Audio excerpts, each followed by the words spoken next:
Good evening, welcome to daily news analysis with Bharat. Chevella జిల్లా మీర్జాగూడలో ఘోర road ప్రమాదం జరిగింది. ఆర్టీసీ బస్సును టిప్పర్ ఢీకొట్టడంతో 19 మంది చనిపోయారు.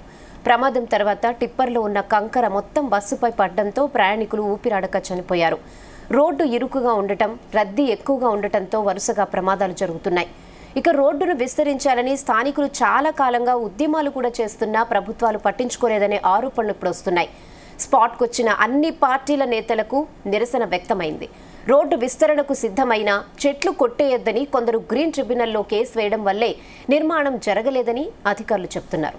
ఇదే విషయంపై ఎడిటర్ భరత్ అనాలిసిస్ చేద్దాం. ఎస్ భరత్, ఒక యాక్సిడెంట్ మరొక ముందే ఇంకో యాక్సిడెంట్, చాలా ఘోరం, చాలా బాధాకరమైన సంఘటన. ఎందుకంటే ఆ యాక్సిడెంట్ జరిగింది డిఫరెంట్ రీజన్, ఇది జరిగింది పూర్తిగా డిఫరెంట్ రీజన్. మీరు వికారాబాద్ ఈ రూట్లో వెళ్తే కనుక, అంటే హైదరాబాద్ నుంచి బీజాపూర్ హైవేకి సంబంధించి వెళ్తే ఇప్పటికీ కూడా 2 లైన్ హైవే, కానీ 2 లైన్ 4 లైన్ కాలేదు. 2015-16లో దీనికి అనుమతులు వచ్చిన అన్ని హైవేలు అయిపోయినాయి, బట్ చేవెళ్ళ వికారాబాద్ ప్రాంత హైవే కాలేదు. సో మాట్లాడదాం ఎందుకు అట్లా జరిగింది అన్నది. మనతో పాటు ట్రాన్స్పోర్ట్ మినిస్టర్ పొన్నం ప్రభాకర్ గారు ప్రస్తుతం ఫోన్ లైన్లో సిద్ధంగా ఉన్నారు. పొన్నం ప్రభాకర్ గారు జీతల్ న్యూస్ కోసం సమయం కేటాయించిన ధన్యవాదాలు. చాలా బాధాకరమైన ఇన్సిడెంట్ ఇది. ఏంటి దీనిలో ఆర్టీసీ బస్, మొన్న ప్రైవేట్ బస్సు ఇన్వాల్వ్ అయింది, వాళ్ళ ఆర్టీసీ బస్సు ఇవాళ దీనిలో ఇన్వాల్వ్ అయిన ఘటన. డ్రైవర్ కూడా చనిపోయారు అన్ఫార్చునేట్లీ. ఏమనిపిస్తుంది? మీరు స్పాట్కి కూడా వెళ్ళారు, ప్రాథమికంగా కారణం ఏం కనిపిస్తుంది? ముందు మనసుకు చాలా బాధ కలిగేటువంటి అంశము ఒక దురదృష్టకర సంఘటన. ముందుగా మృతులందరికీ సంతాపం తెలియజేస్తున్నాం. ప్రభుత్వం తరఫున అన్ని రకాల చర్యలు తీసుకునే విధంగా మేము సహకారం కూడా అందజేయడం జరుగుతూ ఉంది. అయితే ఇష్యూ ఏంటంటే, బస్సు ఉదయం పూట తాండూరు నుంచి బయలుదేరింది. నిన్న ఆదివారం కాబట్టి ఇంటికి చెరువుల గురించి, వివిధ పనుల గురించి వెళ్ళిన వాళ్ళు మళ్ళీ ఉపాధి లేదా ఉద్యోగ చదువుల రీత్యా మన హైదరాబాద్కు ఉదయాన్నే మొదటి బస్సు తీసుకుని వస్తూ ఉన్నారు. వచ్చినప్పుడు వాడిన బస్సులో ఆర్టీసీ బస్సు ప్యాసింజర్స్ ఎక్కినారు, కండక్టర్ టికెట్ తీసుకున్నారు, వస్తూ ఉన్నారు. పక్క నుంచి టిప్పర్ కంకర పోసుకొని వచ్చి బస్సును అటాక్ చేస్తున్నట్టు గుద్ది 50 గజాల దూరం విడుచుకపోయి టిప్పర్ ఉన్నటువంటి మొత్తం కంకరంతా బస్సులో పడి కంకర తోటి మొదలకుండా చనిపోయినటువంటి పరిస్థితుల్లో 10 చనిపోతే ఇది ఇప్పుడు అందుకు విచారణకు ఆదేశించడం. దీని లోపల సరే రోడ్డుకు సంబంధించి కూడా ఇష్యూ ఉంది. రోడ్డు ఇష్యూ ఉన్నా, ఏమి ఇష్యూ ఉన్నా 19 మంది ప్రాణాలు పోయినాయి. మీరు ఆ సంఘటన ఫోటోలు చూస్తే స్పష్టంగా అటు పోతున్నటువంటి వచ్చి మొత్తం బస్సు మీద పడ్డటువంటి పరిస్థితి. అంటే అందులో ఆర్టీసీ బస్సు డ్రైవర్ సంబంధించి ఎటువంటి తప్పు కనిపించట్లేదు, ఓన్లీ టిప్పర్ డ్రైవర్దే నిర్లక్ష్యం కనిపిస్తుందా? అది విచారణలు చెప్తారు. అక్కడ ఉన్నటువంటి సర్కమ్స్టెన్సెస్ అట్లున్నాయి. నేనేమంటున్నా, ఏదేమైనా టిప్పరు ఒక transport goods vehicle, bus passenger vehicle. ఇక్కడ జరిగిన ప్రమాదం రాంగ్ రూట్ లో వచ్చిందా సార్? టిప్పర్ ఏమైనా రాంగ్ రూట్ లో వచ్చిందా, కరెక్ట్ గానే వెళ్తుంది? యాక్చువల్లీ డివైడర్ లేదు, ఎదురెదురుగా వస్తుంది. ఆ వెహికల్ ఇటు వస్తుంది, తాండూరు నుంచి ఈ వెహికల్ అటు పోతుంది. సో అక్కడ ఉన్నటువంటి ప్రాథమిక నివేదిక ప్రకారంగా ఆల్రెడీ డిపార్ట్మెంట్ ఎంక్వైరీ చేసినాము. డిపార్ట్మెంట్ ఎంక్వైరీ వస్తుంది. 2 బండ్లకు ఫిట్నెస్లు ఉన్నాయి, 2 బండ్లకు ఇన్సూరెన్స్లు ఉన్నాయి, 2 బండ్లకు కూడా వ్యాన్సిటీ అంత లీగల్ గా ఉంటుంది, బట్ లీగల్ కాదు కదా. అవును, లీగల్ పరంగా చూస్తే ఎటువంటి ఇబ్బంది లేదు. అంటే 2 బండ్లకు కూడా అన్ని రకాల సర్టిఫికెట్. అయితే ఒకటి, ఈ టిప్పర్ కంకర వేసినప్పుడు ఏదో పైన కవర్స్ ఇటువంటివి కప్పాలి, అటు దుమ్మువాడి ఏదైనా జరిగితే అది ఈ దుమ్ముకు సంబంధం లేదు. కంకర మొత్తం బోర్ర టిప్పర్ మీద ఎంత స్పీడ్ కవర్ ఉన్నా కూడా అది ఆగది. అది ఉందని చెప్తున్నారు. మళ్ళీ ఈవినింగ్ రివ్యూ చేసినాం, అది ఏమో చెప్పి స్పీడ్ లిమిట్ కూడా ఉందంటున్నారు. స్పీడ్ లిమిట్ సహా చెప్తారు. ఒకటి మాత్రం వాస్తవం భరత్ గారు, road awareness, road safety awareness దీనితో తెలుసుకొచ్చే ప్రయత్నం చేస్తున్నాయి. యాక్సిడెంట్ కాగానే ఇన్ని పెద్ద లైవ్ ఛానల్స్ అన్ని కూడా రోడ్ సేఫ్టీ మీద కూడా కొంత ప్రజలకు అవగాహన కల్పించాలి, స్పీడ్ కంట్రోల్ ఉండాలి. డెఫినెట్ గా మీరు చెప్పిన పాయింట్. ఎందుకంటే ఒక ఇంట్రెస్టింగ్ ఫ్యాక్ట్ ఏంటంటే 800 హత్యలు రాష్ట్రంలో లాస్ట్ ఇయర్ జరిగితే ఈ రోడ్డు ప్రమాదాలు వాళ్ళ చనిపోయిన వాళ్ళు 8,000 మంది ఉన్నారు. అంటే హత్యల కంటే 10 టైమ్స్ ఎక్కువ. ఇది అందరి బాధ్యత. రోడ్ గవర్నమెంట్ ఏ వెహికల్స్ పెట్టరు, ఏం చేయగలుగుతాడు, ఏం చేస్తావు? ఎక్కువ బస్సు సపోజ్ లారీ కరెక్టే ఫిట్నెస్ ఉంది, బస్ ఫిట్నెస్ ఉంది, ఇన్సిడెంట్ అయింది, ఎవరు తప్పండి? అట్లా వెహికల్ ఫిట్నెస్ ఒకటే కాదు కదా, వాడు స్పీడ్, రోడ్డు, అక్కడ ఉండబడేటువంటి సర్కమ్స్టెన్సెస్, డ్రైవర్ రోడ్ డివైడర్ లేకపోవడం, ఇవన్నీ సో మెనీ ఇష్యూస్. ఒకదానికి ఒక దిక్కు ఉంది. సో అంటే మొన్నకు సంబంధించేమో క్లియర్గా కర్నూలులో జరిగిన ఇన్సిడెంట్ ఏమో అది తాగి ఉన్న మైకంలో వాళ్ళు బైక్ ఢీకొని అది అట్లా జరిగింది. ఒకటి డ్రంక్ అండ్ డ్రైవ్, రెండోది ఇటువంటి ఇష్యూస్, ఈ travels related, drivers related issue. So మీ డిపార్ట్మెంట్ నుంచి ఎట్లాంటి చర్యలు తీసుకుంటారు? అంటే దీనికి మా సపోర్ట్ కూడా కావాలి, మేము అంగీకరిస్తాం. ఎందుకంటే మీడియా సపోర్ట్ కూడా ఈ చెకింగ్లు చేసినప్పుడు ఏమంటారు, ఫిట్నెస్, ట్రాన్స్పోర్ట్, ఇన్సూరెన్స్ చెకింగ్ చేసినప్పుడు వేధిస్తున్నారని వాళ్ళు ట్రాన్స్పోర్ట్ ఆపరేటర్స్ వాళ్ళు మీ మీద ఒత్తిడి తీసుకొచ్చే ప్రయత్నం చేస్తారు. ఇప్పుడు ఇన్స్టిట్యూషన్ డిపార్ట్మెంట్ అంటే మంచి చెడు అంతా ఉంటుంది. నేను సీరియస్ గా మాకు సంబంధించిన డిపార్ట్మెంట్ పరంగా తీసుకోవాల్సినటువంటి మోటార్ వెహికల్ యాక్ట్ ఎన్ఫోర్స్మెంట్ ను సీరియస్ గా చేయమని ఇప్పుడే మొత్తం entire state all categories cadre officer తోటి జూమ్ కాన్ఫరెన్స్ చేసినాం. భవిష్యత్తులో ఒక టార్గెట్ ఒక 2 నెలలు ఎన్ఫోర్స్మెంట్ చెక్ పోస్ట్ కూడా చేసినాం కాబట్టి అంత కూడా ఫాస్ట్ తయారు చేస్తున్నాం. మేము త్వరలో ఒక మంచి ప్రణాళికను రోడ్డు సేఫ్టీకి సంబంధించినటువంటి ఇంక్లూజివ్ తోటే పబ్లిక్ అవేర్నెస్ అనే పార్ట్ పెట్టుకొని దానికి ఒక ప్లాన్ ఆఫ్ యాక్షన్ తయారు చేస్తాం. చేసిన తర్వాత మేము ముందుకు వస్తాం. ఇప్పుడు ఈ 10-15 రోజుల్లో 40 మంది చనిపోయారు సార్. ఒకటి ప్రైవేట్ ట్రావెల్స్, రెండోది ఆర్టీసీ సంబంధించి. సో ఆర్టీసీ మీరు అవే లెక్క పెడుతున్నారు, మీరు అదే లెక్క పెడుతున్నారు. మొన్న ఉదాహరణకు మహబూబాబాద్ కురువి మండలానికి సంబంధించిన వాళ్ళు నా దగ్గర నంగునూరు మండలం సిద్దిపేటకు పెళ్లికి వచ్చిపోతా ఉన్నారు. వాళ్ళొక ఒక బండిలో మెట్టడో ఎక్కడో ఒక 50 మంది ఉన్నారు బండ్లే. ముల్కనూరు మండలం, బీజేపల్లి మండలం, కొత్తపల్లి దగ్గర రోడ్డు మీద టాయిలెట్ పోతున్నారు. ఆల్మోస్ట్ 2 గంటలు రాత్రి. దానికి స్టిక్కర్, రేడియం రిఫ్లెక్టర్ లేదు, లైట్ పార్క్ లైట్ వేసుకోలేదు. వెనక నుంచి బండి చూస్తే స్పాట్ 3 చనిపోయారు. నేను అక్కడ వరంగల్ ఎక్స్టేంలో 3 చనిపోయారు, 6 చనిపోయారు. అటువంటి లెక్కలు రాలేదు. ఫోన్లు మీరు ఇవే లెక్కలు చెప్తున్నారు. సో ఇప్పుడు అక్కడ బండి పార్క్ చేసుకున్నాం తప్పట, ఎంకే గుద్దినం తప్పట, ఆ రేడియం రిఫ్లెక్టర్ వేసుకొని తప్పట. ఎట్లా అయిపోతుంది? అర్ధరాత్రి గంటలకు ఏ వెహికల్స్ పెట్టినట్టు. సో అంటే మెయిన్ అంతా కూడా ఒక drunk and drive, safety awareness ఇవన్నీ పట్టించుకోకపోవడం వల్ల ఇటువంటివి జరుగుతున్నాయి. అది కరెక్ట్. కానీ ఇక్కడ నుంచి మీరు స్ట్రిక్ట్ గా ఇంప్లిమెంట్ చేయమని అందరికి ఆదేశాలు ఇచ్చారా? రూల్స్ ఏమైనా సరే ఇప్పుడే జూమ్ కాన్ఫరెన్స్ చేసుకొని చాలా సీరియస్ గా వార్నింగ్ ఇచ్చినాం. తప్పకుండా మా డిపార్ట్మెంట్ తరఫున ఏదైనా లోపం ఉండకుండా ఒక ఎన్ఫోర్స్మెంట్ ఎఫెక్టివ్ గా ఉండే విధంగా మీరు మార్పు చూస్తారు. Thank you sir. ఒక్క ఫైనల్ క్వశ్చన్ ఏంటంటే, ఇవాళ 70 మందికి పైగా ఇప్పుడు ఆర్టీసీ బస్సులో ఎక్కారు అని చెప్తున్నారు. ఇప్పుడు మహిళలకు ఫ్రీ బస్ ఇవ్వడం వల్ల దాని ఆక్యుపెన్సీ రేషియో కూడా చాలా పెరిగింది. మనకు మీకు దగ్గరలో కొండగట్టు ప్రమాదం కూడా అప్పుడు బీఆర్ఎస్ ఆయనలో కూడా ఇట్లే జరిగింది. ఎక్కువ మంది 60 మంది 70 మంది ఇక్కడ ఆర్టీసీ మూవ్ చేస్తామనే దగ్గర నుంచి ఆర్టీసీ ఈ రోజు పబ్లిక్ ట్రాన్స్పోర్ట్ లో మేజర్ పార్ట్ అయితే నిన్న ఆదివారం కావడం వల్ల తాండూరు ప్రాంతం నుంచి తాండూరు కావచ్చు, పరిగి కావచ్చు, చెవెళ్ళ కావచ్చు, ఆ ప్రాంతం నుంచి ప్రజలు హైదరాబాద్ వృత్తిపరంగా వచ్చే వాళ్ళు మొదటి బస్సు, రెండో బస్సు, మూడో బస్సు ఎక్కుతారు. మేము అందరికి కూడా మళ్ళీ ఇన్స్ట్రక్షన్ ఇవ్వాలని దాంతో కానీ ఇంతకుముందు కూడా రష్ ఓరియంటెడ్ ఎక్కడైతే రష్ సడన్ రష్ వస్తుంది. ఉదాహరణ సమ్మక్క సార్ ఇక్కడ నుంచి ఊర్ల నుంచి వేమరాడ సమ్మక్క సార్ పోయేవాళ్ళు 3-2 రోజుల ముందు ఫుల్ ఉంటారు 100 మంది. మళ్ళీ ఖాళీ చేస్తారు. మళ్ళీ 2 రోజుల తర్వాత మళ్ళీ అక్కడ నుంచి రిటర్న్ 100 మంది వస్తుంటారు. అది ఒక సైంటిఫికల్ అసెస్ చేసుకొని చేయాలి. ఇది near by 100 kilometres Hyderabad. Monday morning అంతా కూడా ఇంప్రూవ్మెంట్ చేస్తారు. ఇవన్నీ చేస్తాం. బస్సులో 70 మంది ఎక్కడం అనేటువంటిది చట్టరీత్యా ఇబ్బంది కావచ్చు, కానీ ప్రజలకు సౌకర్యం కలిగేయడానికి మధ్యలో దారిపై బస్సు ఆపకపోతే కూడా ఇబ్బంది కదా. అయితే నాది ఇక్కడ ఒక సూచన, 60 మంది ఆపితే ఇంక ఎక్కించుకోకుండా మీరు ఇన్స్ట్రక్షన్ చేస్తే 60 నుంచి 65, 55 కెపాసిటీ, 60-65 దాటగానే ఎక్కించుకోవద్దు కండక్టర్, ఇక అది వేరే బస్సులో రండి అని చెప్తే ఎట్లా ఉంటుంది? జస్ట్ మీరు ఓవరాల్ గా ఎప్పుడంతా ఈజీ ఉండదు. ఆపకపోతే బస్ కండక్టర్ కొట్టిన పరిస్థితులు, డ్రైవర్ కొట్టిన పరిస్థితులు ఉంటాయి. కానీ సేఫ్టీ సెక్యూరిటీ ఇంపార్టెంట్ కదా. ఇప్పుడు బస్సులో ఉన్నాయని ఎక్కద్దంటే బస్సులు ఎక్కించుకుంటలేడని మీరే సోషల్ మీడియాలో టీవీలో లేదా అంటే ఇప్పుడు ఈ ప్రమాదాలు చూసిన తర్వాత ప్రజల్లో కూడా అవేర్నెస్ రావాలి. ఇప్పుడు సంతోషం ప్రజలు 60 మంది ఉన్నారు, మేము ఎక్కువనంటే నేను ఎక్కువ అన్న కదా. మనం చూసాం మనకు దగ్గర కొండగట్టు మీ కొండగట్టు ప్రమాదం కూడా రైట్ అండర్స్టాండ్. నా బస్సు పుట్టింది 60 కొద్దిగా జరగని నేను పోవాలని ఆతృత నా బస్సు ఎక్కుతున్నా కదా, ఎక్కకపోతే ఎక్కువ నేను అంటలేను కదా.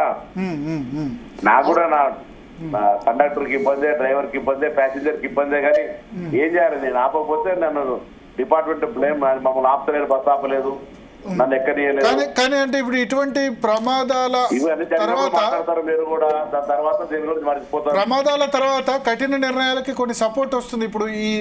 ఇప్పుడు మన చెట్లు ఉన్నాయని చెప్పి దీన్ని ఆపారు, ఎన్విరాన్మెంట్ పరంగా రోడ్డు ఆపారన్నారు. ఇవాళ ఎవరు కూడా దాన్ని ఆపలేరు, ఎందుకంటే ప్రజాగ్రహం ఖచ్చితంగా అక్కడ కనబడుతుంది దాన్ని 4 లేన్ చేయాలని చెప్పి. సో అట్లే ఆర్టీసీలో కూడా 60 దాటితే మన కొండగట్టు ప్రమాదం గుర్తుంది. అప్పుడు మీరు కరీంనగర్ మెంబర్ ఆఫ్ పార్లమెంట్, బహుశా అప్పుడు X member of parliament X. So అప్పుడు చూశారు చాలా పెద్ద ఎత్తున ఓవర్లోడ్ వల్ల. సో దీని దిశగా చర్యలు తప్పకుండా మ్యూచువల్ ఇన్సిడెంట్ జరిగిన రోజే కాదు, భవిష్యత్తులో కలిసి ఇటువంటి చర్యలు తీసుకుందాం. దయచేసి ధన్యవాదాలు, నమస్కారం. థ్యాంక్ యూ పొన్నం ప్రభాకర్ గారు. సో రెహానా, ఒకటి దీనిలో 2-3 ఇష్యూస్ ఉన్నాయి. ఒకటి మనం ఎప్పుడు ఏం ఆలోచిస్తున్నామంటే ఫిట్నెస్ ఉందా, ట్రాన్స్పోర్ట్ ఉందా, సర్టిఫికెట్ ఉందా, ఇవన్నీ ఆలోచిస్తున్నాం. కర్నూలు రోడ్డు ప్రమాదంలో క్లియర్గా ఒక తాగుబోతు, 2 తాగుబోతులు 20 మంది ప్రాణాలు తీశారు. 2 తాగుబోతులు బండి మీద ఉంటే 3-4 ప్రాణాలు తీస్తారనుకుంటారు. కానీ ఫస్ట్ సర్కమ్స్టెన్సెస్ ఇది అసలు 2 ప్రమాదమే. మీకు 4 లేన్ 8 లేన్ ఉన్నా ప్రమాదం, ఎందుకంటే 120 స్పీడ్ 140 స్పీడ్ కొడుతున్నారు. అవుటర్ రింగ్ రోడ్ మీద అయితే వెహికల్ ఎదురుగా వచ్చే అవకాశం లేదు. కానీ అవుటర్ రింగ్ రోడ్లో కూడా చనిపోతున్నారు, ఎందుకంటే 4 రాను 4 పోను ఉంటాయి, ఎదురుగా వెహికల్ వచ్చే అవకాశమే లేదు. ఇప్పుడు ఇవాళ ప్రమాదం జరిగిన వికారాబాద్ సంబంధించిన రూట్ చూస్తే నిజానికి సీఎం రేవంత్ రెడ్డి కాన్స్టిట్యున్సీ కూడా ఈ రూట్ నుంచే పోవాలి. కొడంగల్ నియోజకవర్గంలో చాలా ప్రాంతాలకి ఇక్కడి నుంచే పోవాలి. ఇదే ప్రధాన మార్గం. హైదరాబాద్, బీజాపూర్, కర్ణాటకలోని బీజాపూర్ వెళ్ళాల్సిన హైవే ఇది, నేషనల్ హైవే. 2015-16లోనే ఈ హైవే శాంక్షన్ అయింది. కానీ ఇవాళ ఎంత 2025. చాలా హైవేలు కంప్లీట్ అయినాయి. మీరు రాష్ట్రంలో కరీంనగర్ పోవాలన్నా, వరంగల్ పోవాలన్నా, అంటే ఏ జిల్లా, ఉమ్మడి జిల్లా కేంద్రం పోవాలన్నా సరే 4 లేన్ దాదాపు ఉంది. మీరు నిజామాబాద్ బొండి, కరీంనగర్ బొండి, ఆదిలాబాద్ బొండి, వరంగల్ బొండి, అంటే ఈ ఉమ్మడి రంగారెడ్డి జిల్లా, పాత రంగారెడ్డి జిల్లాలో చేవెళ్ళ, వికారాబాద్, పరిగి, తాండూరు వెళ్ళాలంటే మాత్రం ఇంకా 2 లేన్, 2 లేన్ అంటే ఆలోచించండి ఎట్లా ఉంటుందో. దీనికి ప్రమాదానికి కారణం అది చాలా ఇరుకుగా 2015-16లో శాంక్షన్ అయితే ఎవరో కోర్టులో కేసేశారు. ఏంటంటే అక్కడ చాలా పెద్ద మర్రి చెట్లు ఉన్నాయి. ఆ రోడ్ కూడా ఎట్లా ఉంటుందంటే జిగ్జాగ్, ఈ విధంగా వంకర్ టింకర, స్టేట్ రోడ్ కాదు, 2 లేను వంకర్ టింకర్ రోడ్. సో ఆ విధంగా ఉండడం ప్రధానంగా మనకు కారణం కనిపిస్తుంది. ఇక్కడ అత్యంత ఇరుకు, ఇట్లా రోడ్స్, ఈ వెహికల్స్ కూడా ఇట్లా బ్రష్ చేస్తూ ఆల్మోస్ట్ దగ్గరగా పోతూ ఉంటాయి. అతి ఎక్కువ 4 లేన్లు 4 లేన్ ఉన్నా యాక్సిడెంట్స్ అవుతున్నాయి, ఇరుగ్గా ఉన్న యాక్సిడెంట్ అవుతున్నాయి. ఇది చూడండి ఎంత పెద్ద ఇన్సిడెంట్. టిప్పర్ డ్రైవర్ చనిపోయినాడు, bus driver, RTC bus driver, 2 చనిపోయినారు. ఎవరు కూడా బతికుంటే కనీసం ఏం జరిగిందో చెప్పేవాళ్ళు. ఒక సైడ్ బస్సులో మొత్తం 6 సీట్లను కొట్టేసుకుంటూ వెళ్ళింది. ఓవర్లోడింగ్, 70 మంది ఎక్కారు. ఫ్రీ బస్ అన్నారు, నేను చెప్తున్నా ఇక్కడ ఫ్రీ బస్సు గవర్నమెంట్ అన్నారు. ఫ్రీ బస్ అనడంతో ఏంది, ప్రయాణం పెరిగింది, మహిళలు ఎక్కుతున్నారు. కానీ ఓవర్లోడింగ్ సమస్య ఏంది. కొండగట్టి యాక్సిడెంట్ చూసాం మనం. కొండగట్లో 2018 ఎన్నికల సందర్భంగా 40 మందికి పైగా చనిపోయినారు ఓవర్లోడింగ్ వల్ల. 70 మంది ఎక్కుతున్నారు ఒకటే ఆర్టీసీ బస్సు, దాని కెపాసిటీ 54. 70, 75, 80 మంది ఎక్కుతున్న సందర్భం కూడా మనకు కనిపిస్తుంది. రెండవది, నేను ఎన్విరాన్మెంటలిస్ట్ను, పర్యావరణవేత్తలకు ఒక అప్పీల్ చేస్తున్నా. పర్యావరణం ఎంత ఇంపార్టెంటో ప్రజల ప్రాణాలు కూడా అంత ఇంపార్టెంట్. దీన్ని కోర్టులో కేసులు వేసి దీన్ని ఆపారు. ఇప్పుడు వికారాబాదు, చేవెళ్ళ 2 లేన్తో రావడం సాధ్యమా? అసలు ఎంత పెద్ద రహదారి, దానిలో వేల సంఖ్యలో వాహనాలు పోతూ ఉంటాయి, ట్రాన్స్పోర్టు, లారీలు అన్నీ కూడా చేవెళ్ళ వికారాబాద్ ఫుల్ ట్రాఫిక్. చేవెళ్ళ, వికారాబాద్, పరిగి, తాండూర్, కర్ణాటక నుంచి కొడంగల్ ఇవన్నీ వచ్చే వెహికల్స్ అన్నీ కూడా ఇట్లే రావాలి. అది సింగిల్ 2 లేన్ అంటే మీకు ఎంత ఇబ్బంది ఆలోచించండి. 4 లేన్ ఉన్నా తక్కువనే, అక్కడ 6 లేన్ ఉన్నా తక్కువనే. అటువంటి దానిలో 2 లేన్తో పోతున్నాయి. కారణం ఏంటంటే కొద్దిమంది కోర్టుకు వెళ్ళారు. సో పర్యావరణం ముఖ్యమే, పర్యావరణవేత్తలు పర్యావరణం ముఖ్యమే, కానీ ఈ ప్రజల ప్రాణాలు కూడా ముఖ్యమే కదా. 2 లేన్తో ఎంతకాలం నడుస్తుంది? ఇక్కడ ఒక్క చోటే చెట్లు కొట్టేశారా? చాలా చోట్ల చెట్లు కొట్టేశారు కదా. చెట్లు కొట్టేస్తేనే మరి హైవేలు అవుతాయి కదా? కాదు కదా. ప్రజలు మరి ప్రాణాలు ఆల్సో వెరీ ఇంపార్టెంట్ కదా, అది ఆలోచించాలి ఎన్విరాన్మెంటలిస్టులు. కేబీఆర్ పార్క్ దగ్గర కూడా ఫ్లైఓవర్ ఇప్పుడు కట్టేందుకు చాలామంది పర్యావరణవేత్తలు కొన్ని చెట్లు తీసేస్తామంటే అడ్డుపడ్డారు. ఇప్పుడు ఏమవుతుందంటే కేబీఆర్ పార్కు చుట్టూ జూబ్లీ చెక్ పోస్ట్ కానీ లేకపోతే పార్కు లోపల చెట్లు కాదు, పార్కు నుంచి బయట ఉన్న చెట్లకు ఫ్లైఓవర్ డైరెక్ట్గా కేబీఆర్ పార్క్ నుంచి వేద్దామని అనుకున్నారు. ఫ్లైఓవరు, అండర్ గ్రౌండ్ టన్నెలు అని అనుకున్నారు. ఏంది ఇక్కడ ఇది కేబీఆర్ పార్క్ లోపలదైతే ఓకే, బట్ బయటివి కొన్ని చెట్లు తీసేయాల్సి రావచ్చు అభివృద్ధిలో భాగంగా. ఇప్పుడు అక్కడ ఏమవుతుందంటే జూబ్లీ చెక్ పోస్ట్ దగ్గర అందరూ కూడా చాలా పెద్ద ఎత్తున జామ్ అవుతుంది. జామ్ అయినప్పుడు పొల్యూషన్ ఎట్లా అవుతుంది? జామ్ అయినప్పుడు ఆ రెడ్ సిగ్నల్ దగ్గర ఎవరు వెహికల్ ఆఫ్ చేయట్లేదు. ఆఫ్ చేయనప్పుడు ఏమవుతుంది? ఆ పొగంతా కూడా అక్కడనే ఉంటుంది ఆ ప్రాంతంలో. సో అట్లా పొల్యూషన్ వస్తుంది కదా. మరి హైదరాబాద్ కేబీఆర్ పార్క్ చుట్టూ ఏదైతే జూబ్లీ హిల్స్ పరిసరాల వాళ్ళకి ఒక నరకం కనబడుతుంది, జూబ్లీ హిల్స్, బంజారా హిల్స్ వాళ్ళకి ఒక నరకం కనబడుతుంది. ఎందుకు? వేలాది వాహనాలు అక్కడ సిగ్నల్ దగ్గర ఆగిపోతాయి. అక్కడ ఈ జంక్షన్ దగ్గర 10-15 నిమిషాలు ఆగిపోతాయి. ఇప్పుడు 1 వే కూడా చేశారు. సో దీనికి కూడా పర్యావరణవేత్తలు కొన్ని అక్కడ ఆ చెట్లు కొట్టడం ఆపేయాలని చేస్తున్నారు. నిజానికి పర్యావరణం చాలా ఇంపార్టెంటే, లంగ్ స్పేసే కేబీఆర్ పార్క్. కానీ కేబీఆర్ పార్క్ మొత్తాన్ని తీసేయట్లేదు. దానిలో ఉన్నదాన్ని ఇంతకుముందు ఈ తెలంగాణ భవనం లేకపోతే ఉన్నదా రహదారి అసలు లేదు. అది ఆ ఎకో సెన్సిటివ్ జోన్ అని ఉంటుంది, ఆ జోన్ని 10 మీటర్స్ వరకు 0 మీటర్స్ వరకు కూడా చేశారు. సో రోడ్స్ ఎక్స్టెన్షన్ చేసినప్పుడు ఏదో అక్కడ ఫ్యాక్టరీ పెడుతున్నారో లేకపోతే ఏదో తీసుకొస్తున్నారు, దానివల్ల చెట్లు అయితే ఓకే, బట్ రోడ్స్ అన్నది అత్యంత ఇంపార్టెంట్. ఆ విషయం గ్రహించాలి. పొద్దున లోకల్ ఎంపీ, స్థానిక ఎంపీ కొండా విశ్వేశ్వరరెడ్డి గారు కూడా అదే మాట్లాడారు. సో మనతో పాటు విశ్వేశ్వరరెడ్డి గారు ప్రస్తుతం ఫోన్ లైన్లో సిద్ధంగా ఉన్నారు. స్థానిక ఎంపీ విశ్వేశ్వరరెడ్డి గారు నమస్తే. నమస్తే సార్. సో నేను మీ వీడియో చూశాను. 2015-16లోనే జరగాలి ఇది, హైవే 2 లైన్ నుంచి 4 లైన్ కావాలి అన్నారు. అంటే ఇప్పటి వరకు కాకపోవడానికి కారణం ఏంటి సార్? 2016లో యాక్చువల్లీ అంతకంటే ముందే నేషనల్ హైవే ఉండేది, స్టేట్ హైవే ఉండేది.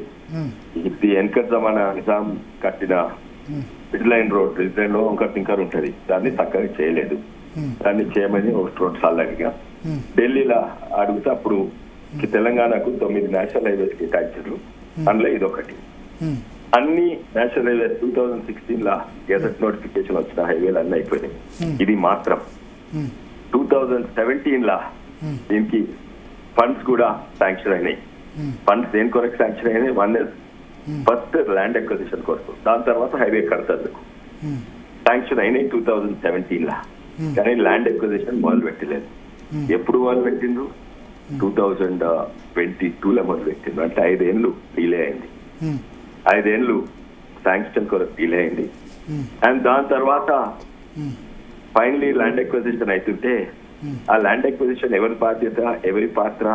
ల్యాండ్ ఎక్విజిషన్ ఎట్లయితే అట్లా రోడ్ అయితే ల్యాండ్ ఎక్విజిషన్ అదే ఓంకర్ తిక్కర్ హైవేని వెడల్పు చేస్తున్నారు. సరే లేట్ అయింది, వెడల్పు చేస్తున్నారు. అయితే ఇంతలా కొంతమంది యాక్టివిస్ట్, ఎన్వైరన్మెంట్ యాక్టివిస్ట్, అంటే మా చేవెళ్ళ ప్రాంతం ప్రజలు కాదు, వేరే ప్రాంతం ప్రజలు, వాళ్లకు దీని మీద వైడనింగ్ లా మర్రి చెట్లు పోతాయి, దాని మీద వాళ్ళకి చాలా ఫికర్ మంచిదే. గ్రీన్ ట్రిబ్యునల్ చెప్పినాము, నేషనల్ హైవేస్ ఇది ఏంటి అండర్టేకింగ్ ఇచ్చి దీన్ని ట్రాన్స్ప్లాంట్ చేస్తాం. కొన్ని చెట్లు ట్రాన్స్ప్లాంట్ చేస్తే బతికాయి, కానీ మర్రి చెట్లు, బిగ్ ట్రీస్, దీన్ని ఇవి ట్రాన్స్ప్లాంట్ చేస్తే 90% కూడా బతుకుతాయి. దీన్ని చేయమంటే వాళ్ళు ఇంకా మళ్ళీసారి గ్రీన్ ట్రిబ్యునల్ కు పోయినారు. మొన్న కేసు నిర్ణయం అయింది. అంటే 2016 గజెట్ నోటిఫికేషన్ 2017 ఫండ్ శాంక్షన్ తర్వాత మొన్న అన్ని క్లియర్ అయినాయి. అయితే మొన్న దీనికి ఎవరు పాత్ర? ఫస్ట్ ఏమో టీఆర్ఎస్ ప్రభుత్వం ఉండే అప్పుడు, ఇప్పుడు బీఆర్ఎస్ పేరు.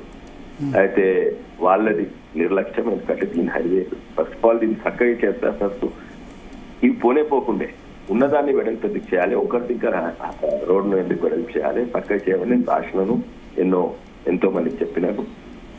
అప్పటి వరకు అట్లనే వెడల్పు చేస్తే గ్రీన్ ట్రిబ్యునల్ మధ్యలో వచ్చారు. అయితే ఇద్దరిది కూడా మా చేవెళ్ళ ప్రాంత ప్రజలకు కూడా మర్రి చెట్లు ఇష్టం, మా మర్రి చెట్లు మాకు ఇష్టం. కానీ వేరే ఎక్కడి నుంచో వచ్చి ఈ మర్రి చెట్ల గురించి కేసు పడితే ఇంకో 3 ఏళ్ళు, అంటే దాదాపు 8 years డిలే.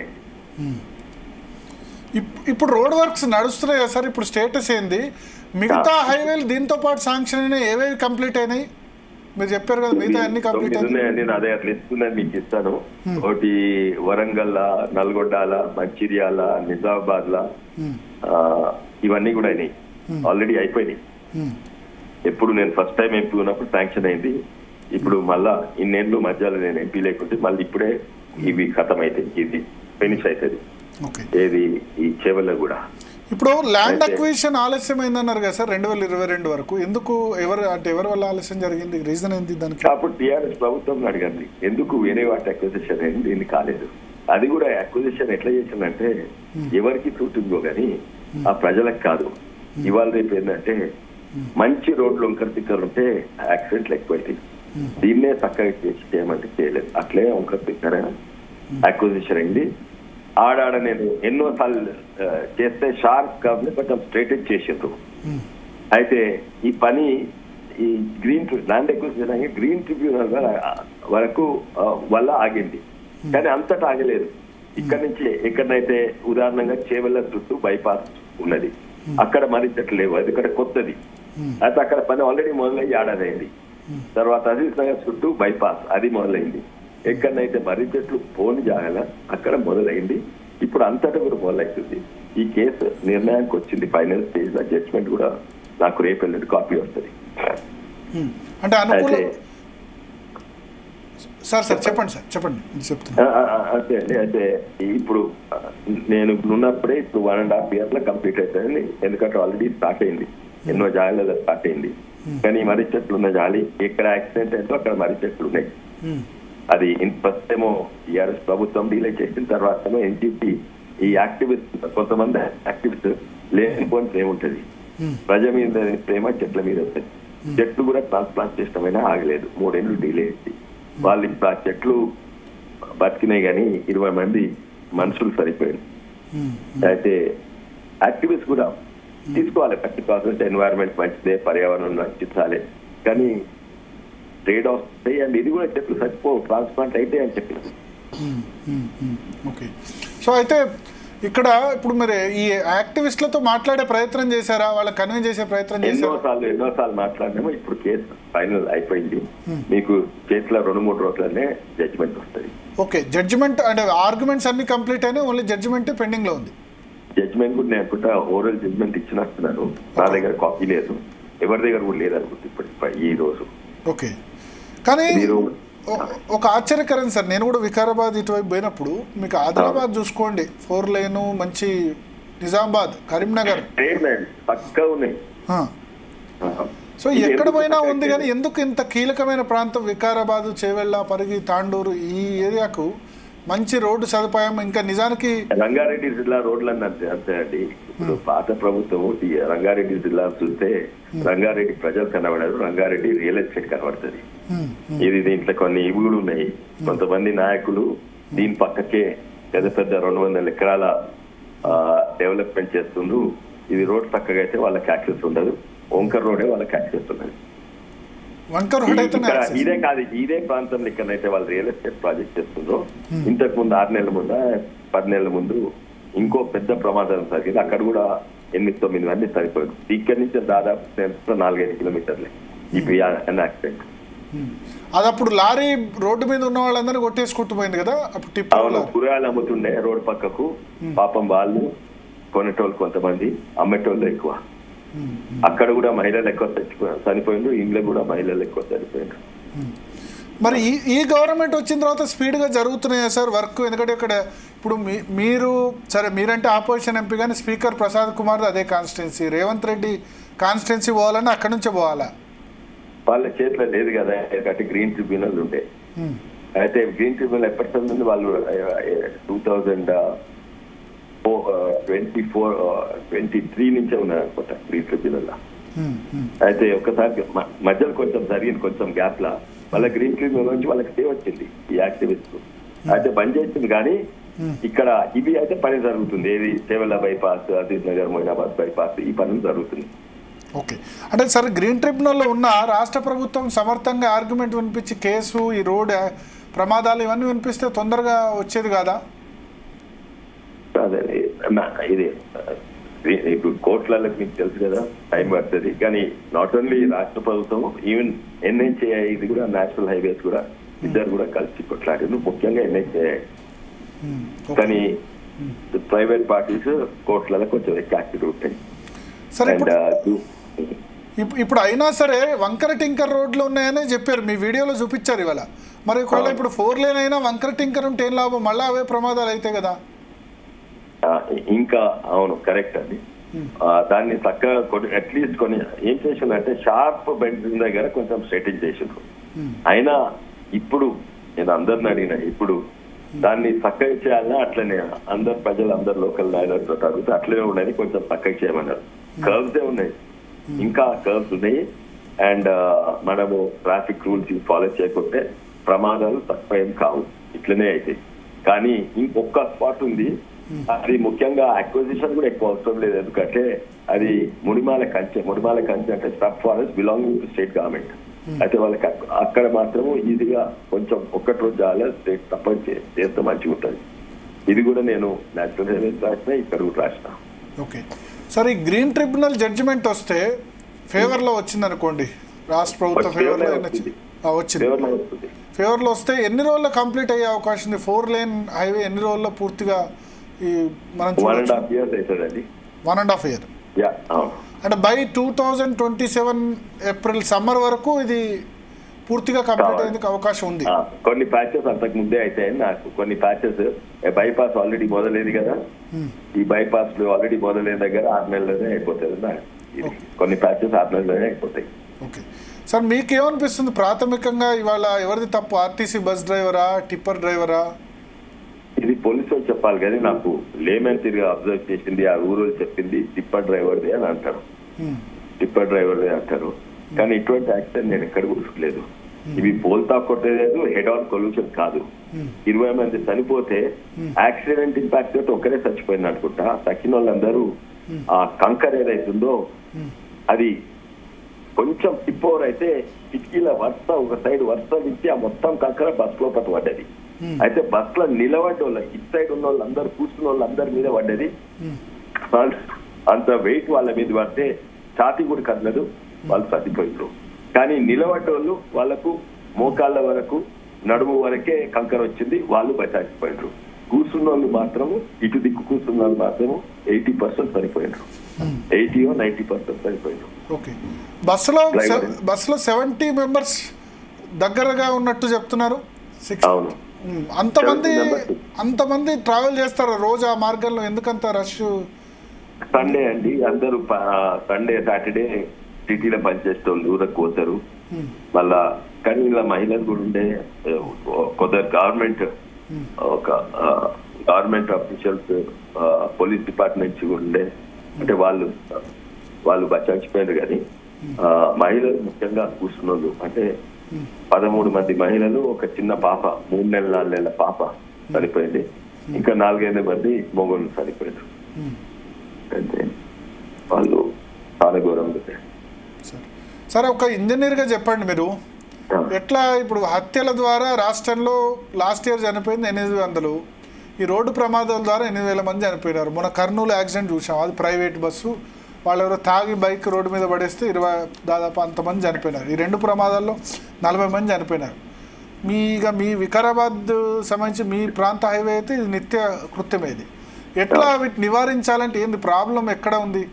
ఫిట్నెసా, ట్రాన్స్పోర్ట్ డిపార్ట్మెంట్ ప్రాబ్లమా, ఆర్టీసీ ప్రాబ్లమా, వాహనదారుల ప్రాబ్లమా, ఎట్లా? నేను ఆర్టీసీ ప్రాబ్లం అనుకోలేదు. ఆర్టీసీ ఏంది, వాళ్ళు బస్సు నడుస్తారు, ఏ బస్సు నడపా ఉన్న రోడ్ల మీద నడపాలి. మన రోడ్లు 60 ఏళ్ళ సంది రోడ్లు గట్లే ఉన్నాయి. అన్నిట్లో హైయెస్ట్ పర్ కిలోమీటర్ ఫెటాలిటీస్ ఇండియాలో. అంటే వేరే దేశాల కంటే డబుల్ కాదు, 30,000% ఎక్కువ. ఉదాహరణంగా దేశవ్యాప్తంగా నేను అనుకుంటా దాదాపు 150,000 80,000 మంది చనిపోయిండ్రు. ఏ దేశంలో అంటే పర్ కిలోమీటర్, అంటే 1000 కిలోమీటర్లు ఒక ప్యాసింజర్ ట్రాన్స్ఫర్ చేస్తే ఎంతమంది చనిపోతారని. అట్లా ఆ లెక్క ప్రకారం India is the highest in the world. Advance countries లేవు, మరి అన్డెవలప్డ్ కంట్రీస్ లేవు. అయితే ఇప్పుడు మన హైవేస్ మంచిగా అవుతున్నాయి. 60 ఏళ్ళ అవుతుంది కానీ హైవేస్ దానికంటే డబుల్ ఈ లాస్ట్ 10 ఏళ్ళని. కానీ స్టేట్ కొన్ని రాష్ట్రాలలో, ప్రత్యేకంగా మన రాష్ట్రంలో మన స్టేట్ హైవేస్ మీద నిర్లక్ష్యం ఉంది. పాత ప్రభుత్వం, ఇంతకు ముందున్న ప్రభుత్వం. ఓకే, ఈ ప్రభుత్వం వచ్చిన తర్వాత పర్లేదా? ఈ ప్రభుత్వం దగ్గర ఫండ్సే లేవండి, ఫండ్సే లేవు. నార్మల్లీ రోడ్స్ వేస్తే సెంటర్ నుంచి 4-5 తీర్ల రోడ్స్ వస్తాయి. ఒకటేమో నేషనల్ హైవేస్ వస్తాయి, తర్వాత ప్రధాన మంత్రి గ్రామ సడక్ యోజన వస్తుంది, తర్వాత సెంట్రల్ రోడ్స్ ఫండ్స్ వస్తాయి, తర్వాత మా ఎంపీల దగ్గర ఉన్న 5 కోట్ల ఏడాది తోటి చిన్న రోడ్లు, అది ఊరు మధ్యలో వేస్తాము, సీసీ రోడ్లు. ఈ 4 వేస్తున్నాయి కానీ వేరే రోడ్ల కొరకు అసలు లేనే లేదు. ఇంకోటి ring road, regional ring road, అది కూడా సెంట్రలే. ఇప్పుడు అవుతున్న రోడ్లన్నీ కూడా 90% సెంట్రల్ గవర్నమెంట్ ఫండ్స్ తోటే అవుతున్నాయి. చూడండి వేరే దగ్గర. ఇప్పుడు స్టేట్ గవర్నమెంట్ దగ్గర బడ్జెట్ లేదు కానీ హ్యామ్ రోడ్స్ అనేది అంటారు కొత్తగా. అవును, అంటే ప్రైవేట్ పార్ట్నర్షిప్, ఇది హైబ్రిడ్ యాన్యుటీ అని ఒకటి మెథడ్ ఉంది. అంటే కాంట్రాక్టర్ ఇప్పుడు ఒక రోడ్ 100 కోట్లు అయితే 100 కోట్లు ఇమీడియట్లీ ప్రభుత్వం ఇయ్యదు, ఏడాది ఇచ్చే ప్రోగ్రామ్ తోటి ఉన్నది. అయితే దానివల్ల ఎందుకంటే ప్రభుత్వంలో పైసలు లేవు, అందుకే కొత్త మోడల్ ఎక్స్ప్లోర్ చేయవలసి వస్తుంది. మంచిదేనా? దాన్ని సపోర్ట్ చేస్తారా ఇప్పుడున్న సిచ్యువేషన్ లో? దిక్కు లేకుండా దాన్ని సపోర్ట్ చేయాలి, పైసలు లేవు. పాతైనా దోసుకుపోయిండు, కొత్త ప్రభుత్వం ఎన్నో 6 గ్యారెంటీలు 7 గ్యారెంటీలు ఇచ్చిండ్రు. ఆ గ్యారెంటీలకు పైసలు లేవు, రోడ్లకు పైసలు లేవు. ఓకే ఓకే ఓకే సో ఇది ఎట్లా చెప్తారు సార్? ఇప్పుడు మీ ప్రాంత ప్రజలకి ఎంపీగా మీరు 1.5 ఇయర్లో ఒకవేళ కంప్లీట్ అయితే NHA అయినా లేదా స్టేట్ గవర్నమెంట్ అయినా వాళ్ళ మీద ఒత్తిడి తెచ్చి ఇంకో 1.5 ఇయర్లో సొల్యూషన్ దొరుకుతుంది, చాలా కాలంగా ఎదురు చూస్తున్న solution. Okay okay okay thank you Vishweshwara Reddy గారు జీతాల కోసం సమయం ఇచ్చినందుకు. సో మనతో పాటు రెహనా పరిగి ఎమ్మెల్యే రామ్మోహన్ రెడ్డి గారు కూడా ప్రస్తుతం ఫోన్ లైన్లో సిద్ధంగా ఉన్నారు. రామ్మోహన్ రెడ్డి గారు చెప్పండి. భరత్ గారు. రామ్మోహన్ రెడ్డి గారు జీతాల కోసం సమయం కేటాయించిన ధన్యవాదాలు సార్. Thank you. సో స్పాట్కు మీరు వెళ్ళారు కదా, ఎట్లా ఏంది మీకు ప్రాథమిక అసెస్మెంట్ ఏంది, అసలు ఏం జరిగింది? యాక్చువల్గా నేను మీకు స్టార్టింగ్ నుంచి దీని విషయం లోపల ఇన్ఫర్మేషన్ ఇవ్వాల్సుకున్నాను. ఇది ఆస్కర్ ఫెర్నాండెస్ గారు అని ఉపరితల రవాణా శాఖ మంత్రి, అంటే సర్ఫేస్ ట్రాన్స్పోర్ట్ మినిస్టర్. ఇప్పుడు గడ్కరీ గారు ఎట్లయితే ఉన్నారో ఆ స్థానంలో 2011-12 టైంలో ఉండే ఆయన సెంట్రల్ 12 లో నేను ఆస్కర్ ఫెర్నాండెస్ గారు మన బేగంపేట ఎయిర్పోర్ట్ నుంచి బసవ కళ్యాణ్కి వెళ్తున్నాడు హెలికాప్టర్ లో బసవ కళ్యాణ్కి వెళ్తుంటే మల్లికార్జున్ ఖర్గే గారి brother in law and son in law Radhakrishna MP నా మిత్రుడు, నేను ఆయన ద్వారా అపాయింట్మెంట్ తీసుకున్నాను. మన బేగంపేట్ ఎయిర్పోర్ట్ లో అపాయింట్మెంట్ తీసుకున్నాను. ఈ యొక్క హైదరాబాద్ నుంచి వయా చెవెళ్ళ పరిగి మన బీజాపూర్ వరకు వెళ్ళడానికి రోడ్ వేయడానికి అని చెప్పి నేను ఒక రిప్రజెంటేషన్ తీసుకొని బేగంపేట ఎయిర్పోర్ట్ లో ఆస్కర్ ఫెర్నాండెస్ గారు కీర్తిశేషులు చనిపోయారు. నేను తనను కలవడానికి వెయిట్ చేస్తే ఆయన చాలా బిజీగా ఉండి నేను ఇక్కడ మాట్లాడలేను, నువ్వు నాతో పాటు హెలికాప్టర్ రా అన్నాడు. నాకు ఆ రోజు కుల్కచర్లలో మీటింగ్ ఉండే, మా పార్టీ మీటింగ్ ఉండే. నేను ఆయన రమ్మనగానే వెక్కి కూర్చున్నా, హెలికాప్టర్ ఎక్కడ పోతుందో తెలియదు. ఆ హెలికాప్టర్ పోయేసి ఎక్కడ ల్యాండ్ అయిందంటే బసవ కళ్యాణ్ ల్యాండ్ అయింది. అది బసవ కళ్యాణ్ ల్యాండ్ అయినప్పుడు ఆయన అక్కడ ధరమ్ సింగ్ అని మాజీ ముఖ్యమంత్రి గారి ఇంట్లో అనిల్ లాడ్ అని మా రాజ్యసభ సభ్యుడికి సంబంధించినటువంటి ఒక ఫెలిసిటేషన్ ఫంక్షన్ కి ఆయన ముఖ్య అతిథిగా వచ్చిండు. అక్కడనే మేము తనను రిక్వెస్ట్ చేసి కలిసి ఇచ్చినాం. ఇస్తే సాంకేతికంగా ఇది శాంక్షన్ చేసింది ఆస్కార్ ఫెర్నాండెస్ గారు. ఈ రోజు ఆయన లేడు, ఆయనే శాంక్షన్ చేసిండు. కానీ తర్వాత వచ్చిన స్టేట్ మినిస్టర్ అప్పుడు డిప్యూటీ ఆయన కింద డిప్యూటీగా సర్వే సత్యనారాయణ గారు ఉన్నారు, మన ప్రాంతం నుంచి ఎంపీగా ఉన్నారు, మల్కాజ్గిరి మా జిల్లా అతను. ఆయనను కూడా మేము కలవడం జరిగింది అప్పుడు ఆ ప్రాంతం లోపల. అయితే ఆ తర్వాత వచ్చినటువంటి బీజేపీ ప్రభుత్వం, కేంద్రంలో, ఆ తర్వాత రాష్ట్రంలో బీఆర్ఎస్ ప్రభుత్వం, ఈ రెండు ప్రభుత్వాలు కూడా ఈ యొక్క అప్పా జంక్షన్ నుంచి వయా మన్నె కూడా ఏదైతే ఎల్లాలో రోడ్డు దీని గురించి అసలు పట్టించుకోలేదు.